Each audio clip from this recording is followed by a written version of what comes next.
Lindsey. I share my health and wellness quest here on my channel through things like what I eat in a day videos, recipe videos, and sometimes I go live and chat about whatever is going on in my mind.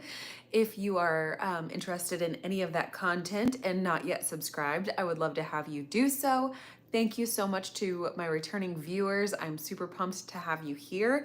It has been quite the experience doing this YouTube channel, so I appreciate you so very much for being here with me. And yeah, I just kind of wanted to chat today.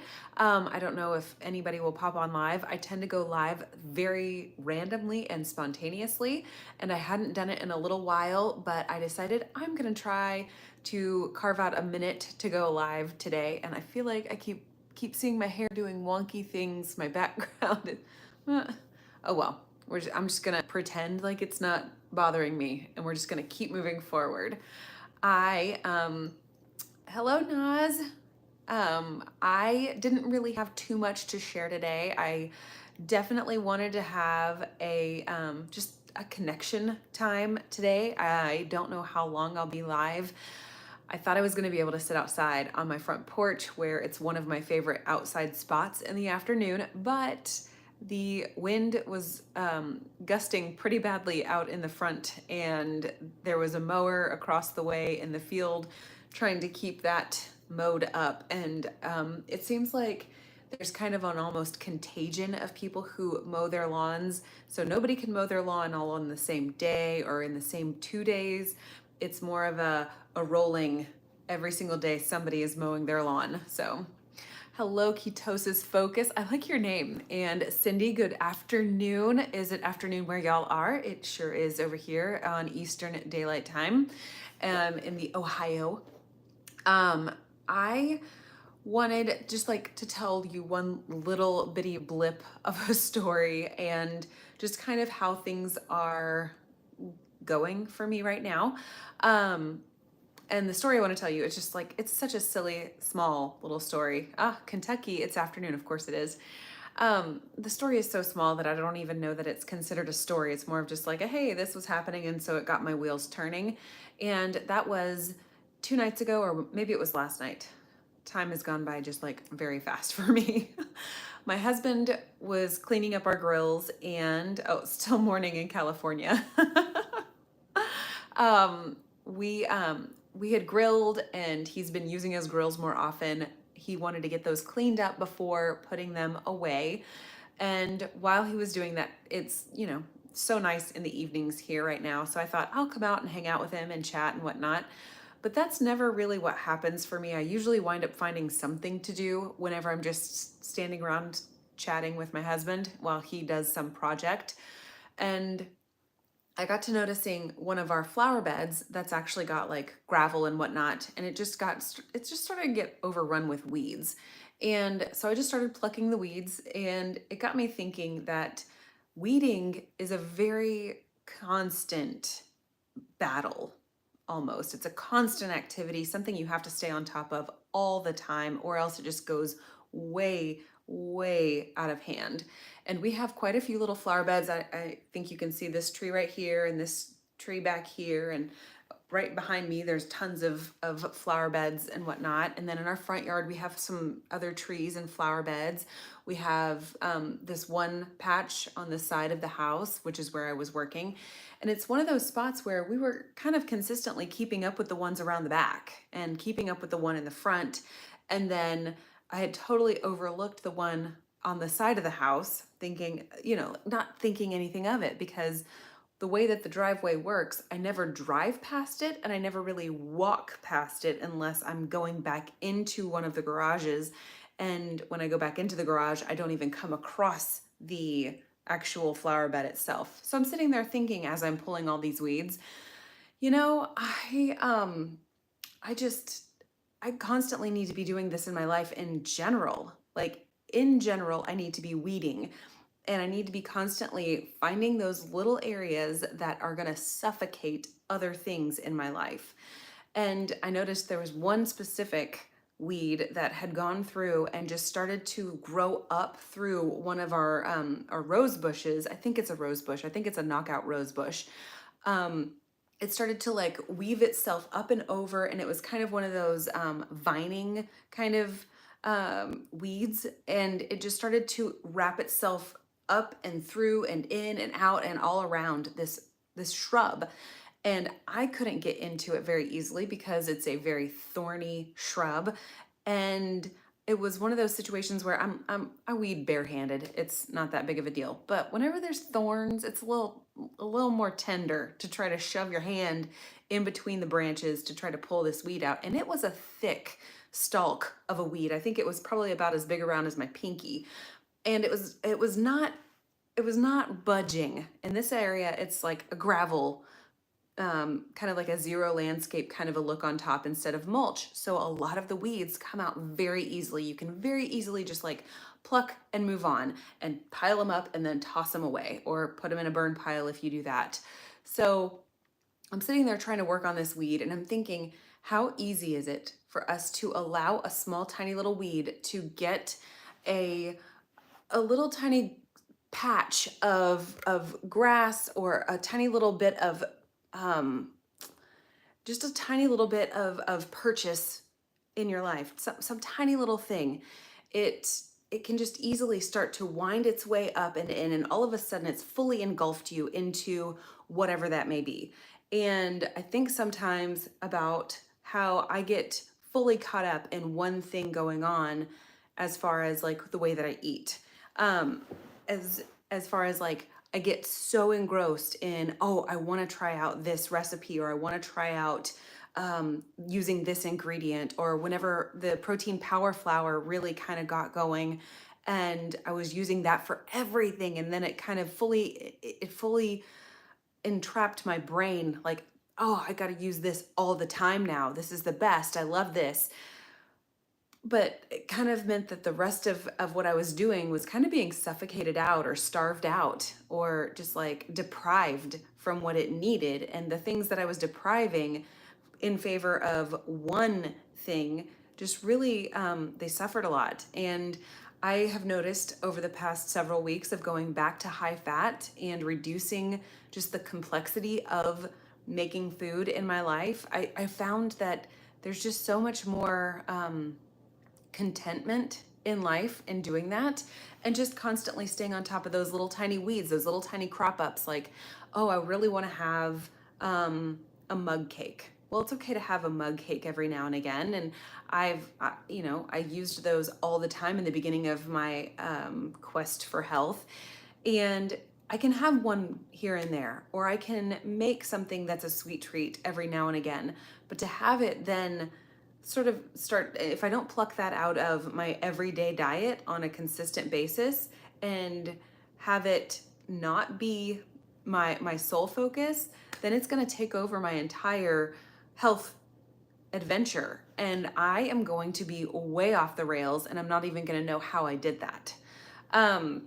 And I'm sorry, I'm a little bit distracted trying to say all of this. Whenever you've got some weird commenters, it can be a little bit distracting, and I'm trying to stay focused. It's a challenge.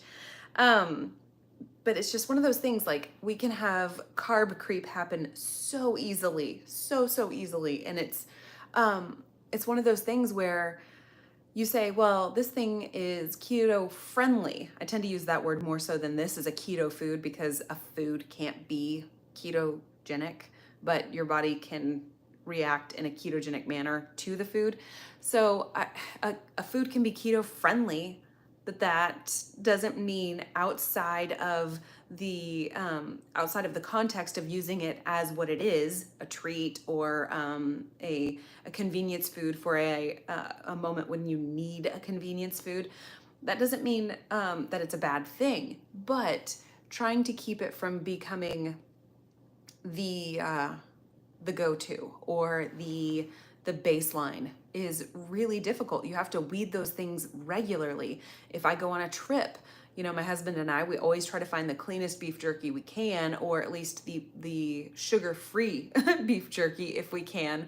We try to find a variety of snack things that are going to help us get through whatever we're doing, as far as like road tripping or traveling long distances and whatnot. And my husband did put a ban on, those little pouches, like tuna and salmon and those kinds of things. He put a ban on those for me because he doesn't want to have to smell that in the car or on an airplane or anything like that.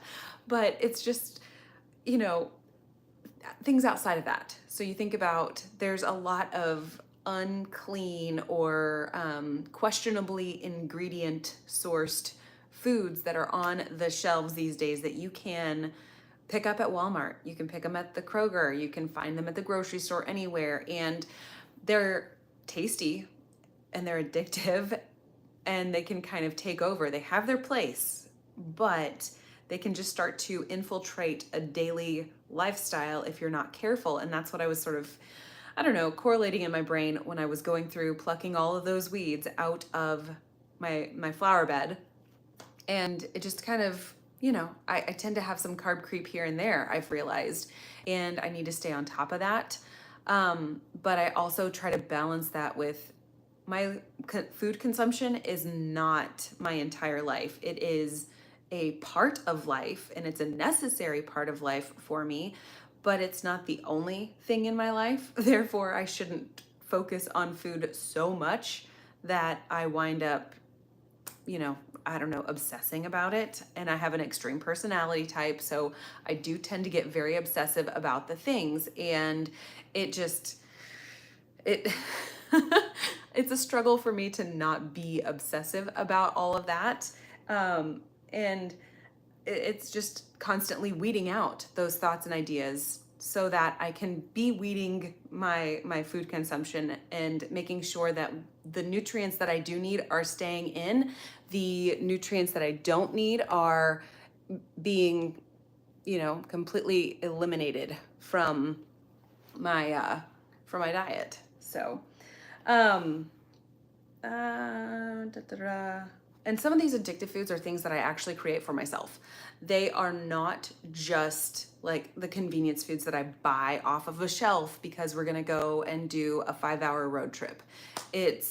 I can make myself low carb cookies that are delicious but addictive. I can make myself all sorts of things, all sorts of treats, if you will, fat bombs or a cake or parfaits. Like anything. I can get overindulgent with the whipped cream on my coffee, or actually I don't do that very often because it's actually not my favorite thing, but adding whipped cream on my yogurt or something like that in order to just make it feel like it's a treat, or putting together a whole bunch of creamy ice cream bases, and then whenever I blend those, I need to add a little extra fat into it, but then just really globbing in the fat. And fat's not bad. I need the fat. But I can get get off the beaten path with it and wind up with a bunch of weeds in my garden that need to be taken care of. All right, I know y'all have been commenting a little bit and it's tricky, and I am going to come back here. For those of you watching the replay, there has been a little bit of a troll action, so I've been trying to deal with that. Go Fish, you mentioned weeding, dishes, laundry, and cooking. Do and repeat forever ad nauseum. Yes, 100%. We have to stay on top of those things, or life just does not go well for very many of us. And ketosis focus, South Texas. The heat has killed your garden. I have heard that from so many. My mom and I were texting. Retract. I'm from Dallas, Texas, and my mom was saying that the city was awful right now, awful on the heat. House cleaning, absolutely. So it was just, the heat has been bad. I'm so sorry, y'all. I'm trying to read at the same time. Forgive me. All right, ketosis focus. You said that low carb tortillas were becoming a daily habit. Yes. I feel like the same thing happened to me when I first started going low carb, and I found the La Tortilla Company, or maybe it's the Santa Fe Tortilla Company, over at Sam's Club. They had some low carb wraps that were flax based and that sort of thing. They did have gluten, but I felt at the time that gluten was not a problem for me. I would make so many lunch wraps out of those things, breakfast burritos, lunch wraps. I would use them for dinner. I would use them for enchiladas. I would use them for literally everything because the price was on point and you got 20 of them per package. So it was one of those things where I felt like I can afford this and they taste good and they still are low carb. But ultimately they were a crutch for me and I wound up always just overindulging, I guess. And it's silly to think that about a tortilla, especially one that's not a corn tortilla. But it's definitely something to be mindful of. Okay, and then Go Fish was talking about trying to get more serious about her eating on THM. And for any of y'all that are not familiar with that acronym, THM is Trim Healthy Mama, and that is a way of eating that is more similar to carb cycling or separating fat and protein and then carbs and protein, or you can put them together. There's multiple combinations and whatnot. It's a little bit more involved as far as what you're trying to do in your health and wellness experience, as compared to like trying to follow a more ketogenic friendly way of eating where you're eating mostly fat and some protein, very limited on the carbs. The Trim Healthy Mama, they try to go back and forth between having a carb source or doing a fat source. So it's kind of like a seesaw. Not both of them need to be in the air at the same time or focused on in the same time. And it's a little bit more metabolically adaptive and friendly to try to stay adaptive in your metabolism. I found for me though that the carbs would just cause me to feel ravenous all day, every day. It did not balance my blood sugar the way that I would have liked it to. And so it just did not work out well for me. I did like Trim Healthy Mama when I was nursing to a certain degree, especially with crossovers where you're having higher carbs. And when I say high carb, I mean you're having less than 45 grams of carbs in a meal, which means if you were to do everything with carbs for the entire day, you're still looking at about 150 carbs, maybe 175 if you include snacks and things. So you're not trying to go like a standard American diet. It's still fairly low carb by standard American diet guideline number type things. But I did not feel well doing that. And I decided that it was just not the right season for me. I don't know that it'll ever be the right season for me again.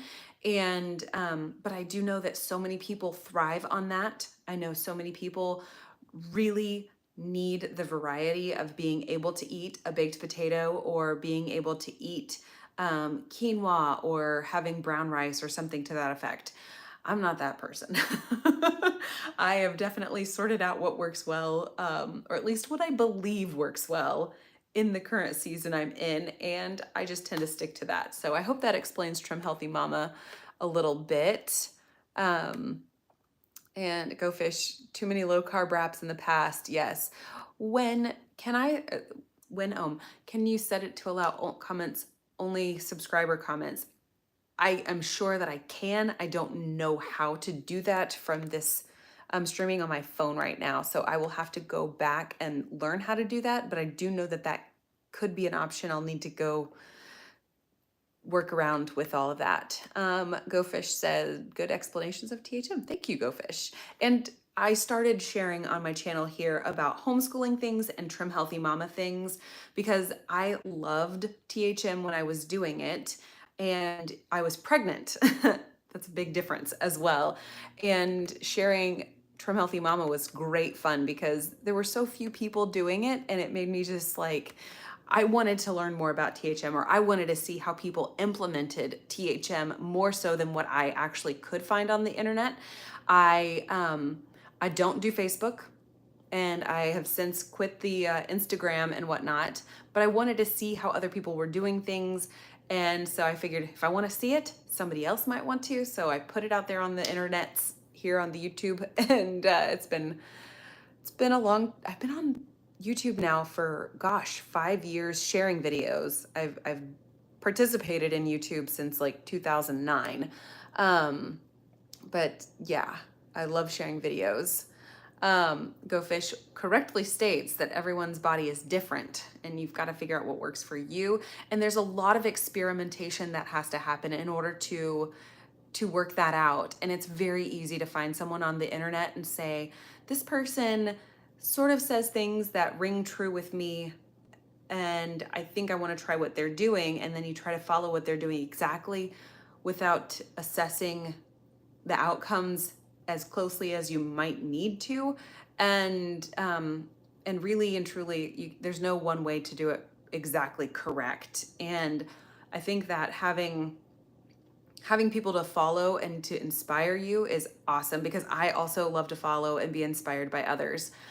But I also want to make sure that I'm being mindful of how I am actually feeling from whatever I'm utilizing or however I'm implementing my way of eating and that sort of thing. There's more. Thank you, Go Fish. I appreciate that. I'm an inspiration to you. Hello from Utah. Hi, Debbie. Where in Utah are you? We used to live in Lehigh and we went to church. Oh gosh. We were at Grace Bible Church, GCBC. Grace Bible Community Church. No, Grace Community Bible Church. Oh my word. It's been so long. Thanks. Thanks, Go Fish.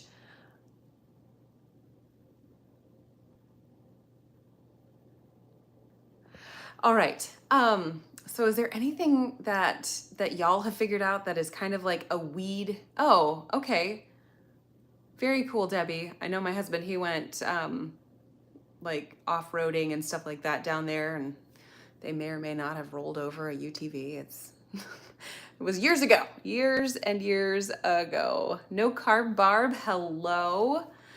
I have noticed for myself that I tend to fall into ruts. And this was a whole different idea that I think I might actually just talk about in a different video, about the fact that like I can kind of get into a rut of not prepping anything for myself to eat, or just like not having simple options for those moments when I'm like, oh, I'm craving something, I better go grab something fast. So I definitely need to be back on the bandwagon of prepping things well. And I've also learned that electrolytes, those impact me more so than I really thought they did. I know I just talked about it on my video on Monday, but the headache factor lately, it's just been there unless I've had electrolytes. And it kind of concerns me a little bit, like maybe just maybe I need to have a little vial of salt with me. I'm sorry, there's a gnat that just not wanting to leave my eyeballs alone. Keep a little vial of some real salt in my purse. I do have those little miniature size of the real salts. I probably need to keep one of those in my purse and just like dump some of that on my tongue instead of, panicking in the middle of church whenever I've got a headache and then resorting to ibuprofen. I really don't like taking ibuprofen. I just feel like I get off and get wonky for a little while, but yes, the heat is pretty intense, Miss Carol. It is very bad. But here in Ohio, if you can stay in the shade, the breeze seems to be blowing pretty well. Hello, Mega slots, Mega 23 slots. I'm assuming your name might be Megan. So you're starting again on keto and fasting. Well, that's very exciting. I will suggest to you to be mindful that it may not work the way that it did when you did keto the first time, and to be really patient with yourself. Susan, you're feeling frustrated. You've been taking your numbers and you've been in ketosis, but your weight still isn't budging. That is wicked frustrating when you're like, I know I'm doing the things. I know I am. And it's really easy for me personally to say, here's my equation and I've got this piece down. This variable is finally set, but then I wind up forgetting about the other variables.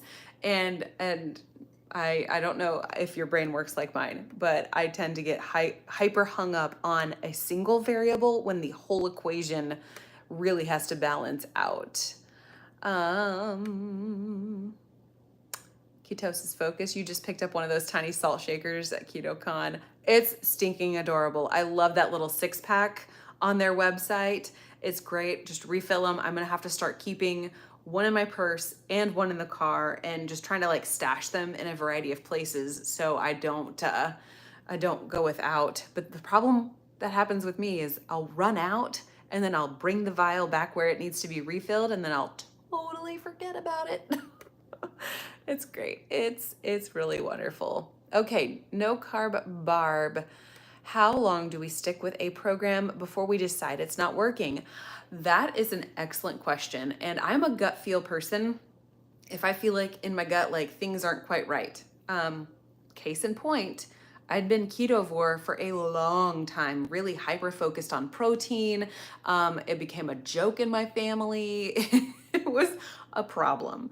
I did not take enough time to really discern what variables could be problematic in the way that I was eating. I just felt like I needed to keep adding more or keep changing more because what I'm doing is totally right. So I was doing Ketovore, living that up as best I could. And when I started to feel a little bit like, things are getting a little fuzzy here, I'm not quite doing the same as I thought I was, I added in my iodine. And then all of a sudden I was like, Iron Man, I got my upgrade. I got my upgrade on my suit. Everything was working awesome. And then it was like, okay, afterburn effect is just not the same anymore. So maybe that wasn't the only piece of the puzzle, or that wasn't the only variable in the equation that needed to be adjusted. And I don't know if y'all do that. When I breathe in, it's like my throat catches. It's a real attractive sound that I cannot edit out of videos because of the way that it goes. So I think that, Barb, it would be advisable just to kind of take a step back and really assess, okay, if I'm doing these things, what other variables may be factoring in that I am not aware of? Like stress. Stress is always a big deal to me. Sleep is always a big deal. And yet those are two factors that I can say with my mouth, but it's like the brain mouth connection hasn't quite like fully clicked together yet. And so it's like I do nothing about the thing until later. And so it's just, there's so many variables, and I would really take a moment to assess those variables and think about the ones that may not even be like on your radar. I mean, and that's hard to do because if it's not on your radar, how are you thinking about it? But I don't know, that kind of thing I would definitely take into consideration before deciding that it's not working. Or what I would actually do in practice is I would go too extreme. And I would say, nothing is working, I'm doing an egg fast. And just getting it back down to like absolute bare bones, no frills, and trying to see if something happens. My problem with egg fasts is that every time I come out of one, no matter how slowly I do it, no matter how intentionally I stay carnivore for a while after a fast, an egg fast, I still wind up getting water weight back on. It's super fun. Okay. I need to find and scroll. Here we are. The beach has some cool crisp air. Yes, that sea breeze is fantastic. Go fish, his comment. I am not sure if you're having salads, but I love making salads ahead of time in jars. It's convenient and keeps me on track better, easy to grab, and a better choice than what I may grab instead. Yeah, those mason jar salads are a really cool way to just like be intentional with getting those veggies in if that's your focus. I tend to be a little more sparing on my salad consumption, and it usually tends to go more toward the dinner hour. And we don't go through salad fast enough to make prepping ahead a salad worth my time. All right.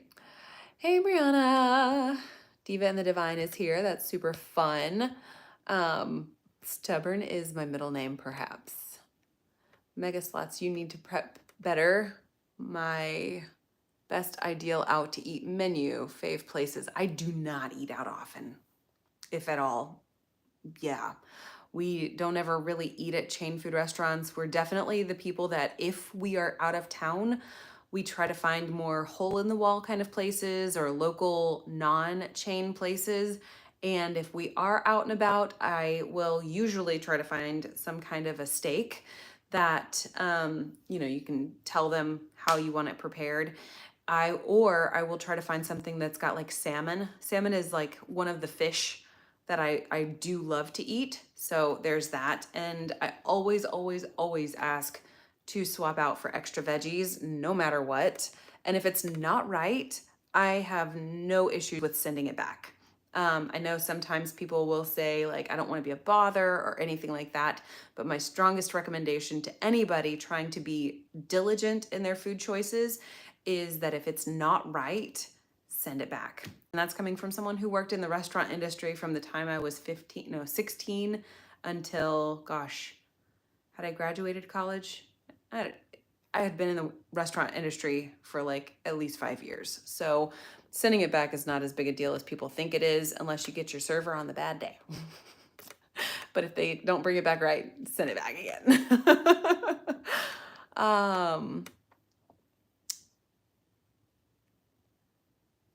Hello, Mr. Tito. You're from Ohio as well. Very cool. Yes, rest during the day too. I tend to get my quiet time in the afternoons when, oh, stink. That is gonna be a bit of a mess. I've got coffee here, so there we go. We have got to clean that up. Brilliant. Well, that was an adventure. We're gonna set the coffee down. I think that's wise. Oh my word. We're not winning at life at the very moment. We'll figure it out. Okay, let me come back. Oh my stars. Can't scroll.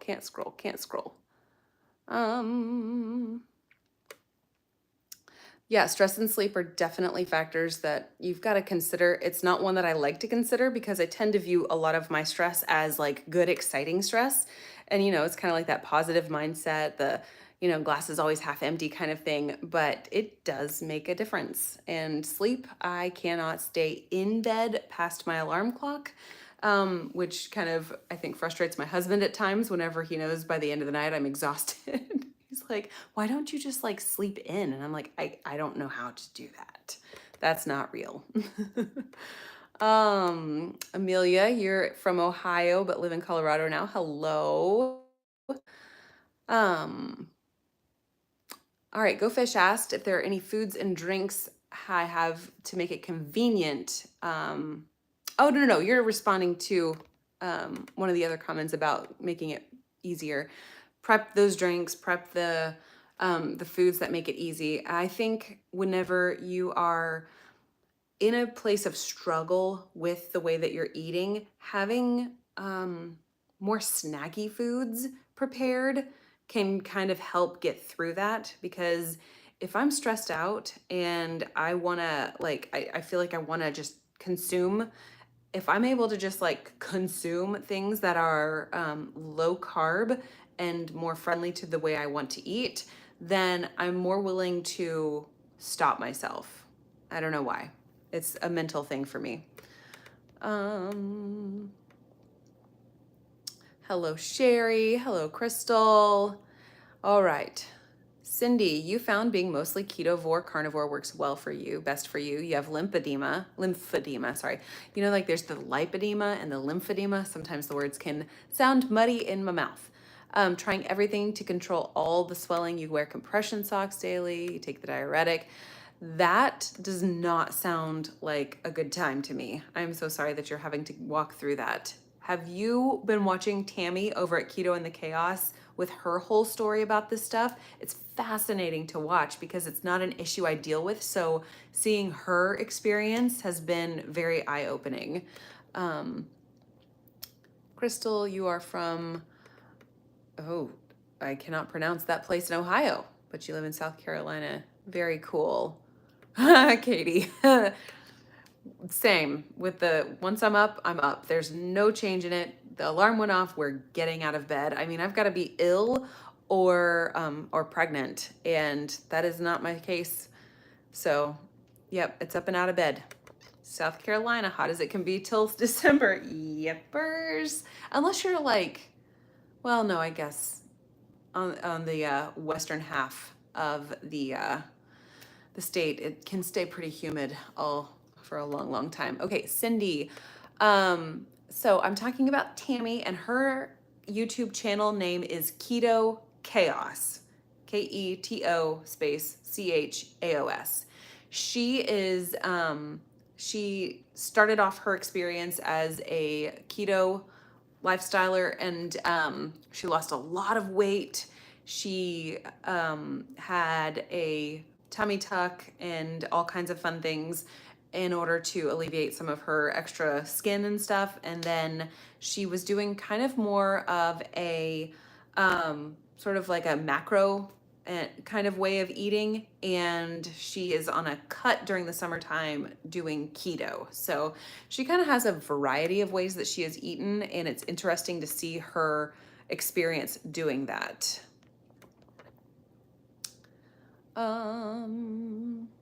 Okay, Crystal. Planning Real Alaska. Hello, Alaskan dweller. We used to live in Alaska. Southern California. How's it going, Alan? I bet it feels nice and warm down there. Fave go-to fat, butter. I like butter, and I really like butter. If I could eat all the butter, I would eat all the butter. Cindy, I am in the Columbus Metroplex. 79 there today. I guess that's pretty nice there, Alan. All right. I haven't really got anything else other than what I've already talked through. If there's any other questions, I would love to call for that right now, because as we speak, this coffee is starting to set into my chair, and I would really love to go get that cleaned out quickly. Oh, near the ocean, Alan. Oh, we went to Hermosa, gosh, it must have been almost 4 years ago now. And even though it was like so hot in the sun, the breeze off the ocean is just like so good. So, so good. Northern California does not sound delightful at the 104 degrees, Katie. That's a hard pass.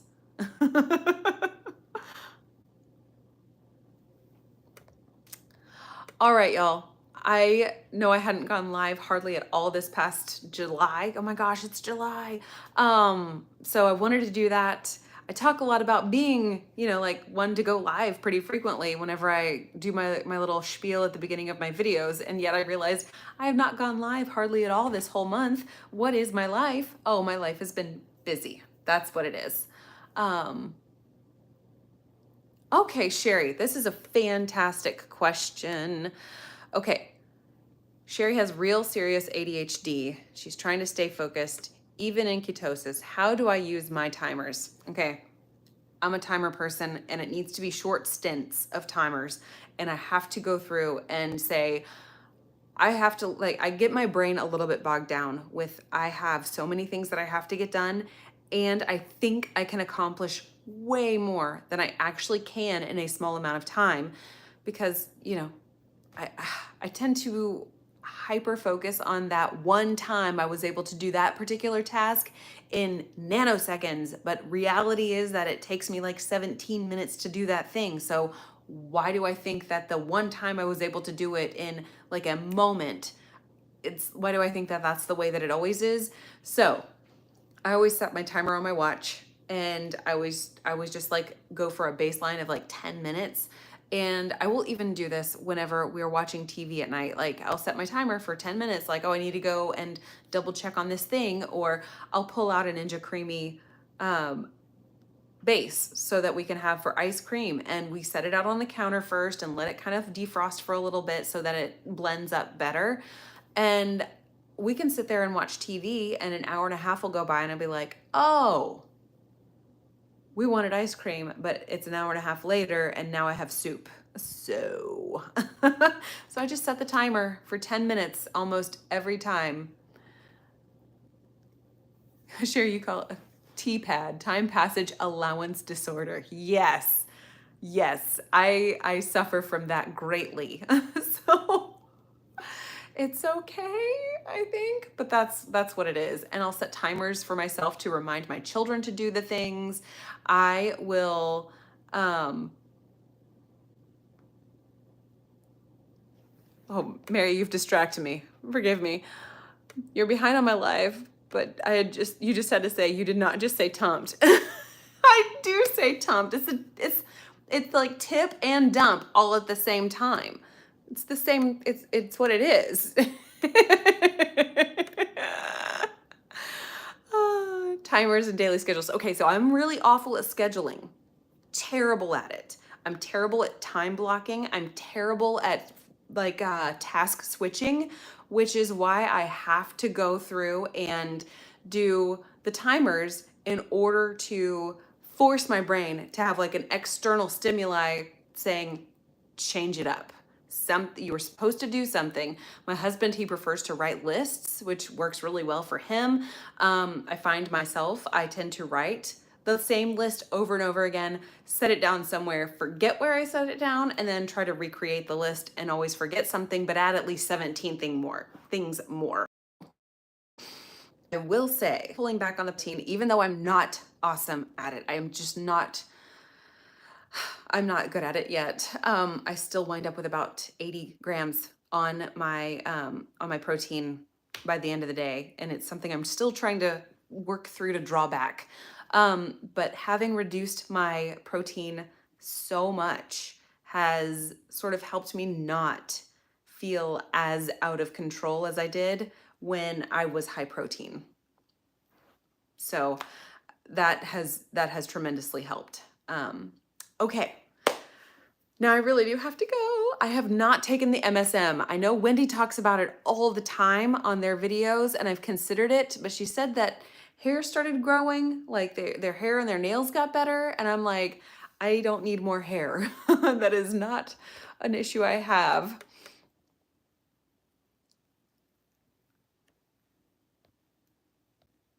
I definitely have it in my Amazon cart in my save for later spot, the MSM powder.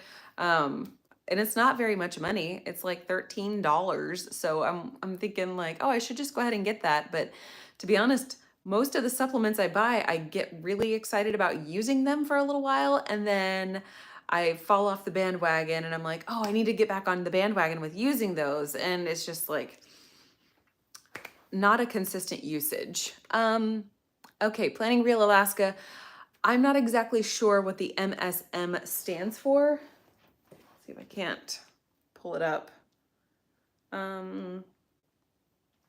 But basically it's a supplement. And I know that Wendy at Loving It on Keto mentioned how much it helps their joints, her hand pain, like she's got hand pain.